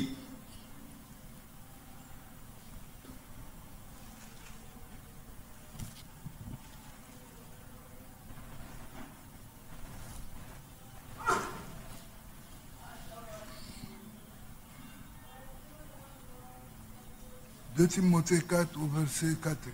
Toza na mokanda mibale ya Timote mokapo na mine nzela Car misato. il viendra un temps où les hommes ne supporteront pas la saine doctrine, Pamba te koya na ntango moko bato bakoyika lisusu te lilongi esantu. mais ayant la démangeaison d'entendre des choses agréables. Kasi kozaka na mokusa koyoka makambo makosepelisa bango. Bien-aimés frères, Balingami bandeko. quelle que soit la nature des choses que vous écoutez, Ata lolenge ya makambo oyo bino bokoyoka. mais aussi longtemps que cela ne vous ramène pas dans la Bible, Kasi na ntango wana yango ekozongisa bino na Biblia ne te. le croyez pas. Bondimela yango te. Parce que vous êtes les enfants de la vérité. Pamba te bino bozali bana ya bosolo. Oui, bien-aimés frères. Ya solo La balingami bandeko. vérité est unique. Solo ezalaka obele kaka Il y a pas moko. de vérité. Basolo ezalaka mibale te. Ce qui est écrit, Oyo ekomami c'est ça, ce qui est la vérité. yango nde ezali solo. La démangeaison d'entendre des choses agréables, Mokusa koyoka makambo makosepelisa ils se bango. donneront une foule de docteurs selon leur propre désir. Bakomi pesa ezali etukuluku ya balakisi kolensama na bamposa na bango moko. Bon. Nous sommes tous témoins de ça. Biso banso tomonaka makambo yango. Les vidéos ont circulé ici. Bavideo etambolaki awa. où nous avons vu oyo tomonaki l'apôtre de l'amour, ntoma ya bolingo le frère Baruch, ndeko na biso baruti qui s'exhibait devant son assemblée. oyo azali kobina liboso na lisanga na ye. Papa Baruti. Bayembeli ye papa baruti. Mais quelle vérité il prêche? kasi solo nini ya koteya Il n'a pas de vérité. aza na bosolo te Parce que la vérité, c'est dans la Bible. pamba te solo eza na kati na biblia. Laissez-moi vous dire, mes frères. botikanga na bisa bino bandeko na J'ai ngai beaucoup de respect pour le frère William Branham. ngai nazalaka lememe makasi mpo na ndeko william Mais branham tous ceux qui sortaient des brochures de Branham, kasi nyonso eza kobana babrochure ya en branham dehors en dehors du message. na libanda ya sango. Parce que une brochure pamba te brochure contient le message dedans. na kati na yango sango ezali. Mais tout ce qui fait partie de cette brochure, kasi nyonso eza na kati na brochure wana ce n'est pas le message. yango wana sango te. Quand William Branham disait, ntango william branham azali koloba connaissez-vous le rouge-gorge? boyebi ndeko babengi rouge gorge. Le rouge-gorge, ndeko babengi rouge gorge il est devenu rouge akoma motani parce awa qu'il avait picoté dans le plaie de Jésus. pamba te babi azali kododa oyo ezali bafota na Et yesu le sang lui a jailli sur. mpe makila ekwelelaki C'est ye. à partir de ce moment-là que son cou est devenu rouge. nde na ntango wana babi kingo na ekomaki rouge. Vous croyez ça? bino bokondima likama Mais le ndenge rouge-gorge a existé kasi ndeko rouge gorge azalaka avant que Jésus-Christ n'aille au calvaire. liboso ete yesu kristo akende na Il libala était ekulusu déjà rouge gorge. libela azalaki rouge gorge. Et il dit, aujourd'hui il fait très chaud à Tucson. abi lelo molungu eza makasi na tucson. Quand j'irai à la chasse, ntango na okende kuna na je bokila vais tuer des sangliers. nakoboma kuna Je n'ai rien à voir avec ça. naza na likambo moko te na yango. Ça ne m'édifie en rien. yango ekotonga ngai na eloko moko Mais te. quand il touche à la parole, kasi ntango sika asimbi alors là, liloba j'ouvre mes nde wana yeux. sika nafungoli Parce matoi na que là, le Seigneur veut me pamba parler. tina na nkolo alingi kolobela ngai. Bien-aimés frères, balinga mibandeko ne soyons pas des fanatiques des hommes. tozala balandilandi ya bato te. Ni de William Branham, ezala ata william branham ni de Walt. ata pe wal frank. Que ce qui nous lie à ces messieurs kasi po ekokanga biso na ne bato soit wana strictement que la parole. ezala bobele kaka liloba. Alors l'Écriture dit, nde na boye likomi ekoloba ils se donneront une foule de docteurs selon leur propre désir. bakomi pesa oyo ezali etukuluka na balakisi kolentsama na bamposa na bango Tourneront moko l'oreille de la vérité mpe bakobongola matoi na bango na bosolo et se tourneront vers le fable. mpe bakobaluka mpe na basapo. Nous n'avons rien à voir avec le fable. toza na eloko moko te na bamasapo. Pierre dit pierre que akoloba nous vous avons fait connaître l'avènement du Seigneur Jésus-Christ, ete biso totalisaki biso bozongi na yesu kristo pas avec le fable, wana na mais bamasapo comme te. ayant vu sa majesté de nos eza lokola biso propres yeux. tomonaki bokulanaka na ye na miso na biso moko. Bien-aimés frères, balinga mibandeko mbali mpe c'est basi ce qui nous attire. yango nde ekobenda Et nous biso voulons que des choses pareilles nous arrivent. mpe tolingi ete makambo ya ndenge wako ekomela Et nous biso avons foi mpe toza na kondima qu'avec Dieu, ete elongo na nous nzambe vivrons cette. biso tokobika yango. Et l'Écriture dit, mpe likomi ekoloba détourneront l'oreille de la vérité bakotangwanisa maseme matoi na bango na et bosolo se tourneront vers le fable. mpe bakobaluka epai na masapo. Maintenant, il s'adresse à nous. sika abaluki epai na biso. Mais toi, kasi yo sois sobre. telema malamu Fais l'œuvre d'un évangéliste, sala mosala mopanzi sango malamu remplis bien ton ministère. kokisa malamu mosala no ya koteya. Bien-aimés frères, balinga mibandeko c'est le temps dans lequel nous vivons. eza nde ntango kati yango Et tokobika nous disons mpe que tokoloba ce temps ici, ete ntango oyo awa prêcher la vérité koteya bosolo sans aucune erreur est possible. wana ata libunga moko te ekoki kosalema. C'est possible. ekoki kosalema Parce que le Seigneur qui avait dit à Paul, pamba te nkolo oyo alobaki epai na paul il lui a dit, alobaki na ye sois un serviteur zala mosali qui n'a point à rougir, oyo aza na esika koyoka mais qui soni te dispense droitement kasi la oyo koteya mpenza na alima liloba. Aujourd'hui, cela est possible. lelo yango ekoki kosalema Après tout ce que Dieu a fait nsima na oyo nyonso nzambe asali avec le prophète Branham, wana elongo na mosakoli et ce branham qu'il est en train de mpe faire oyo akosala avec Wald Frank, elongo na ewal frank. bien-aimés frères, balinga nous mibandeko qui sommes connectés à ce biso oyo ministère, tokangami na misala wana ya koteya nous avons droit, toza na nous avons ndingisa l'obligation to toza na ndingisa de prêcher la parole avec droiture. ya koteya liloba mpenza na alima Et cela est possible. yango ekoki kosalema. Alors, bien-aimés nde frères, na boye balinga mibandeko nous allons terminer en lisant tokosisa na kotangaka Ésaïe mokanda na Ezayi au chapitre 30, na mokapo ya tuku misato Nous allons prendre le verset.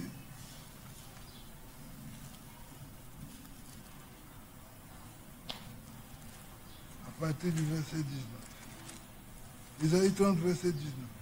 Tokozwa Esaïe mokapo atuku misato kobanda nzela zomi na libwa. Dans Isaïe 30, au verset 19, l'Écriture dit. Kuna likomi ekoloba. Verset 18. Nzela zomi na mwambe. Cependant, le Seigneur désire vous faire grâce. Zokane kolo alingi kosala bino ngolu. Oui. Une grâce est une faveur imméritée. Ngolu ezande eloko mo bapesi yo osengelaki na yango te. Dieu nous a regardé. Nzambe atali Et biso il a eu pitié de nous. pe ayokelaki biso mawa. Il a dit non, ces hommes, Abite bato il faut oyo que je leur fasse grâce. esengeli ete ngai nasala bango Et il ngolu. est venu nous faire grâce. Pe ayaki kosala biso Nous ngolu. ne voulons pas Biso tolingi te prendre la grâce de Dieu comme une disgrâce. kozwa ngolu na Nzambe lokola eloko ya pamba. Non. Te. Vous savez, Boyebi aux États-Unis là-bas, kuna na il États-Unis y a eu un monsieur qui était ami au président, un vieux président américain. Lincoln. Abraham Lincoln. Oui. Ezaki na moto moko bamemaki epai na mokonzi oyo Abraham Lincoln na États-Unis. Ce monsieur-là, il était ami Abraham Lincoln. Moto wana azalaki moninga ya Abraham Lincoln. Alors Abraham Lincoln lui a signé un papier Nde na Abraham Lincoln asalaki mokanda demandant aux gens qu'il avait incarcérés kosengaka na bato batiaka ye na de boloko pouvoir le libérer. bakoka kobimisa ye. On est allé lui montrer la note. Nde bake kolakisa ye mokanda Lui-même, il dit non, ye non, moko abi te te te te moi te je ne veux pas sauter. te nga na kobima Ça te ne peut pas être le président. oyo ekoki kozala Parce mokonzi que te. si c'est le président, il faut qu'il y ait un papier en tête. Po soki eza mokonzi esengeli mwa kashe ezala soki nini. On est allé rapporter ça au président. Nde bake koyebisa yango epai na mokonzi ya mboka. Et le lendemain, je crois, on l'avait tué. Pe mokolo elandaki nde esengelaki baboma ye abomaki ye. Et à partir de cela, Pe kobanda yango wana il y a un dicton qui est sorti. eza lisese moko ebimaki Que la grâce n'est grâce ete ngolu eza ngolu que pour celui qui la reçoit comme grâce. mpona oyo akozwa yango lokola ngolu.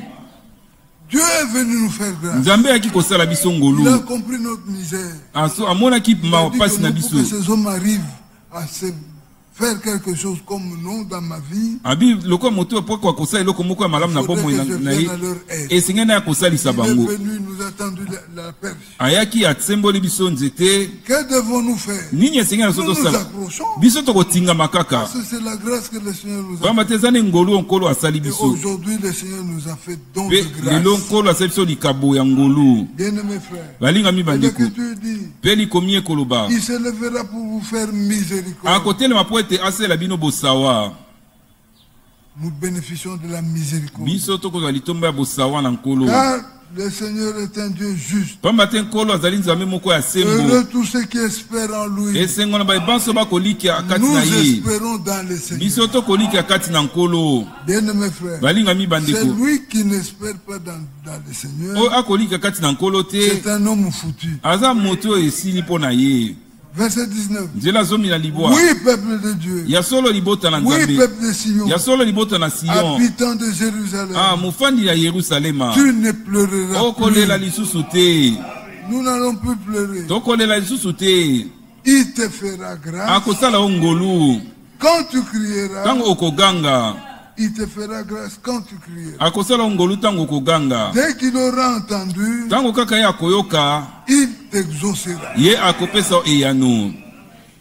Le Seigneur vous donnera du pain dans l'angoisse Kolo akopesa bino lipa na kati na et bwale de l'eau dans la détresse. pe mai na kati na ntango na pasi. Ceux qui t'instruisent Bakopesa o ne se malakisi cacheront plus. bakobombaka na lisusu te. Bien-aimés frères, Balingami bandeko l'instruction vient de Dieu. nde na boye lilakisi eutaka epai na Dieu la nzambe. communique au travers d'un ministère. Nzambe apesaka ngo na nzala mosala C'est koteya. le ministère qui vous instruit. Eza nde mosala koteya nde kopesa bino Le malakisi. peuple écoute Libota bakoyoka et le peuple juge. pe libota bango moko bakataka Vous likambo. savez, par le temps passé, Boyebi na matango elekaki dans le livre d'Apocalypse, na mokanda na Apocalypse. il y a des apôtres Eza na bantoma qui se sont déclarés apôtres, oyo bamibengaka bantoma mais dont le peuple écoutait, oyo libota bazali koyoka et bango après ils sont allés le voir. pe na nsimaki komona bango wana teza bango tete Tu te proclames apôtre, okomibenga mais ntoma nous n'avons pas vu ça. kasi biso tomoni yango te Non, nous n'avons te pas vu. tomoni yango te Et l'Écriture dit, pe likomi ekoloba ils ont... Attends, Éphésiens et Apocalypse. Apocalypse 2.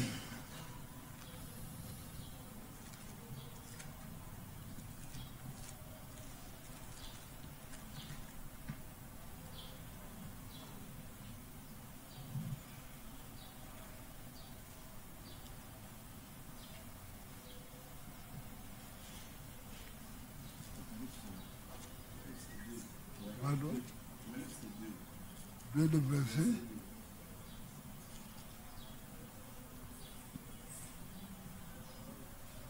Oui. Apocalypse 2, verset 2. tozana mokanda na apocalypse mokapona mibale mokanda mibale nayebi misala na yo Ton travail mosala na yo pe et ta lokola persévérance. pe mpiko na yo Je sais que tu ne peux supporter les méchants. nayebi ete yo soko moke tokoka koyika bato Et mabe tu as éprouvé. pe yo omekaki C'est qu'ils ont eu le temps d'écouter, elikobi ete bango bazwaki ntango ya koyoka de filtrer pe ya kolekisa yango et de se rendre compte pe ya kosuka koyeba ete na bosolo pour moko dire que non, non. baloba Ces tete messieurs ici, bato oyo ils nous rabattent toujours les oreilles que c'est un apôtre. nde akozala ntango nsima to ya koyeba Mais tete nous, azali nous l'avons toma éprouvé. kasi biso Nous tomekaki n'avons rien vu de pareil. en tomoni eloko moko ya bongo te Et kati na ye l'Écriture dit, pe nikomi koloba ils ont été trouvés menteurs. nde bazwaka bango lokola bato na lokuta Bien-aimés frères, balingami bandeko si je vous dis aujourd'hui que j'ai une pharmacie, soki na esi bino ete lelo ngai naza na pharmacie mais vous venez entrer là où je dis que c'est la pharmacie, kasi boye kokota esika nakoloba ete eza pharmacie vous trouvez je vends des cacahuètes, omoni nakoteka banguba je vends du sucre, sukali je vends des galettes. nakoteka Vous makaya allez dire, mais ça c'est quoi? okoba te oyo nini C'est quel genre de pharmacie? oyo pharmacie ya lolenge nini Bien-aimés frères, balingami le bandeko peuple nous juge, libota bakosambisa biso le peuple nous regarde, libota batalaka biso et c'est le peuple qui tranche. pe libota nde bakataka likambo Parce que celui mpo mate eza nde ye auprès de qui nous venons avec ce que nous avons dit epai na banani nde okoyaki na oyo est tolobaki tenu de la part de Dieu. oyo tolobi tozala yango ute epai na nzambe Bien-aimés frères, balingami bandeko et l'Écriture dit, pe likomi ekoloba mais kasi tes yeux verront ce qui t'instruit. miso na yo mikomona baye oyo bakoteya yo Tes oreilles entendront derrière toi la voix qui dira, matoi na makoyoka na nsima na mongongo ekoloba voici le chemin, talani nzela marchez-y, tambola kati na car yango vous irez à droite. pamba te okende na loboko ya Vous mobali irez à gauche. to ya loboko na mwasi Quand je parle ici, ntango nakoloba awa je me tiens devant vous. natelemi nde liboso na bino Mais l'Écriture dit, kasi likomi ekoloba tous Et c'est- seront enseignés de Dieu. banso bakotema uta epai na La nzambe voix qui va vous parler ici, mongongo ekolobela bino ce awa n'est pas ma voix, eza mongongo na mais ngai c'est la te voix de l'auteur de la kasi Bible. eza na mongongo ya kolo C'est lui biblie qui vous dira ye nde akoyisa bino ce que le monsieur l'a dit. oyo moto wana akoloba C'est vrai. eza ya solo Voici le chemin. tala nzela yango wana Marchez-y. tambola kati na yango Alors vous allez nde na boye okokende suivre les instructions. kolanda malakisi Soit vous irez à gauche, to okokende na ngambo soit mwasi vous irez à droite. to na ngambo mobali Mais seulement, kasi kaka lorsque le don est établi, ntango sika likabo etiami la voix viendra après. mongongo eyaka na nsima La voix ne vient que lorsque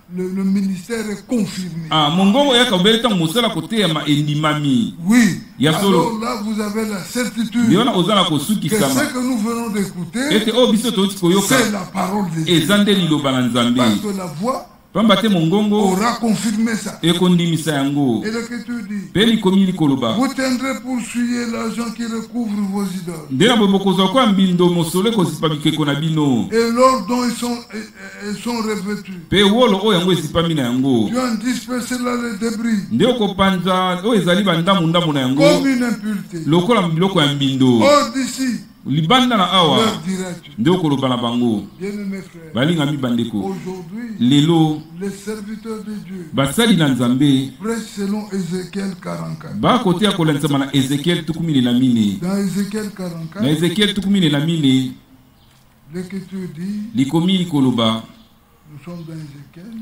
toza na ezekiel au chapitre 44, mokapo ya 14.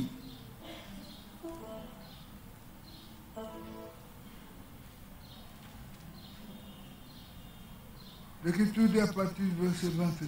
likomi ekoloba kobanda nzela 21. Aucun sacrificateur ne boira du vin lorsqu'il entrera dans le parvis intérieur. nganga nzambe ata moko te akomela vino ntango ya kokota na lopango ya kati ya Ils ne tempelo. prendront pour femme ni une veuve, ni une femme répudiée, mais ils prendront de vierges de la race de maison d'Israël. Akozwa lokola mwasi akobala ata mwasi mokuta akufula mobali ata mwasi oyo babenga libala kasi bakozwa bangondo ya libota ya ndako na Israeli. Ils pourront aussi prendre la veuve d'un sacrificateur. Bakoki mpe kozwa mwasi akufula mobali oyo mobali nazalaka nganga nzambe. Alors écoutez. Nde na boyoka sika. Ils enseigneront à mon peuple Nde bakoteya na libota na ngai à distinguer ce qui est saint ya kokabola kokisanisa oyo ezali bule et ce qui est profane. na oyo ezali mbindo. Ils lui feront connaître la différence entre ce qui est impur Nde bakotalisa bokeseni kati na oyo ezali mbindo et ce qui est pur. na oyo ezali peto. Ils seront juges dans les contestations Nde na bakozwa basambisi na kati na ntango et kokuya na ils lizali jugeront d'après mes lois. mpe bakosambisa kolandisa mibeko na ngai. Ils observeront aussi mes lois Nde bakolandela mpe mibeko na ngai et mes mpe ordonnances malako na ngai dans toutes mes fêtes. na kati na bafeti na ngai nyonso. Ils sanctifieront mes sabbats. Nde bakombulisa basaba na ngai. Bien mes frères. Balingami bandeko, C'est ça ce que Dieu attend d'un sacrificateur. yango nde nzambe akozela na nganga nzambe. Parce que nous sommes arrivés au temps où Pamba te tokomi na ntango oyo c'est l'âge qui nous conduit. eza nde sanduku nde kokamba biso. C'est l'âge qui connaît le chemin. Sanduku nde eyebi nzela. Et qui doit porter l'âge? Mpe ndani esengeli amema sanduku yango. L'âge était porté par les Lévites, Yango ememamaki mpe na balevite aussi par les mpe sacrificateurs. lisusu mpe na banganga nzambe.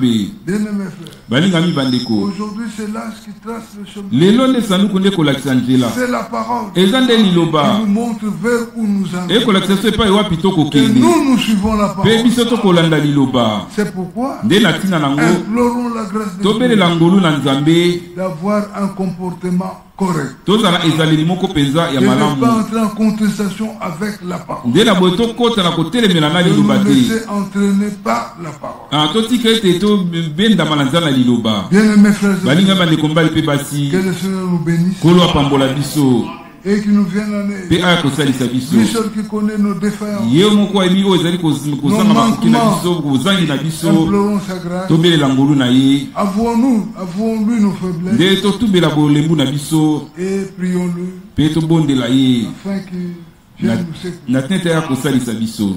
Que le Seigneur nous bénisse. Kolo apambola biso banso. Mais je termine en disant ceci. Kasi na kosisa na koloba boye Aujourd'hui, lelo présentement dans le monde, na kati na mokili oyo nous avons la visitation de l'Assemblée de Krefeld. toza na oyo ezali boteyi ya lisanga ya Krefeld. C'est-à-dire qu'il y a des prédications chaque mercredi, eza na mateya moko mikolo nyonso ya misato, chaque samedi mikolo nyonso ya poso et chaque dimanche. mpe mokolo nyonso eyenga. Le frère, on balance les prédications de frère Franck. bakotia mateya ya ndeko Frank. Et aujourd'hui encore, mpe lelo mpe kuto il y a tokoloba aussi une prédication à 13h. eza na liteya moko ekoleka na 13h.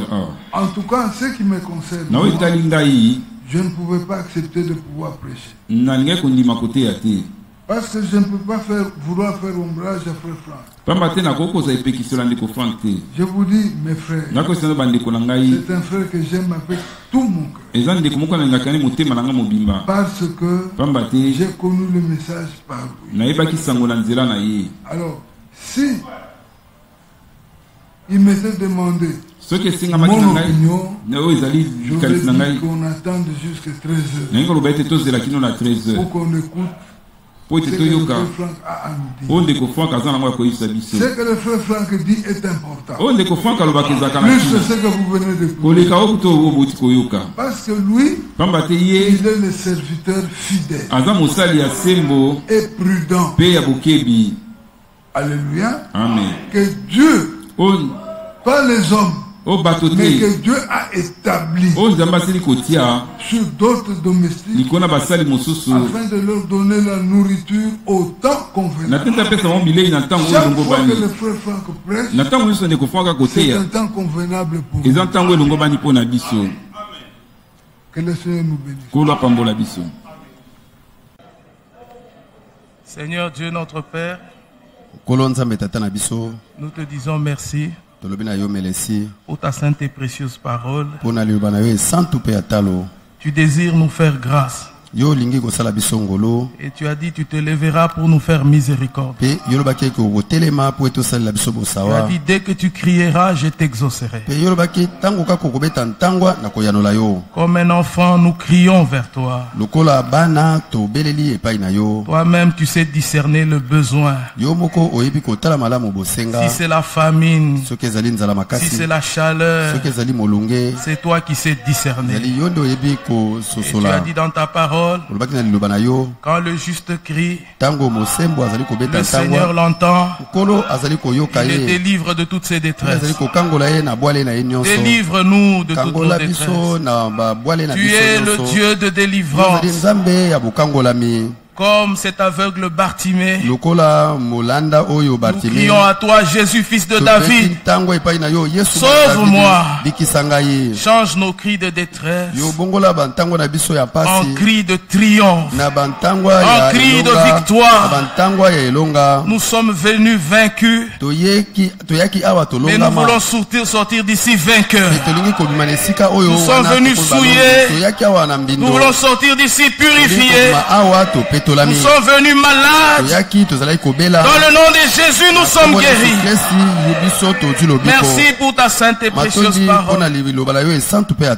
Merci pour le prophète de l'heure. Seigneur, partout on parle de Dieu. Mais toi, tu as parlé par William Branham. Tu as parlé par Ewald Frank. Oh Dieu, nous croyons que la parole de Dieu dans la bouche de tes serviteurs, elle est la vérité. Merci Seigneur notre Dieu. Bientôt nous serons dans la gloire. L'enlèvement est pour nous. La pleine restauration est pour nous. Seigneur Dieu notre Père, nous vivons au temps du signe, à l'heure de minuit. Nous voulons la vie de Jésus-Christ. Seigneur, pas un produit chimique, mais la vie qui était dans le Rédempteur. Revienne sur chacun de nous. La justification, la sanctification, le baptême du Saint-Esprit. Tu as dit, si vous croyez en moi, comme le disent les Saintes Écritures, des fleuves d'eau vive couleront de votre sein.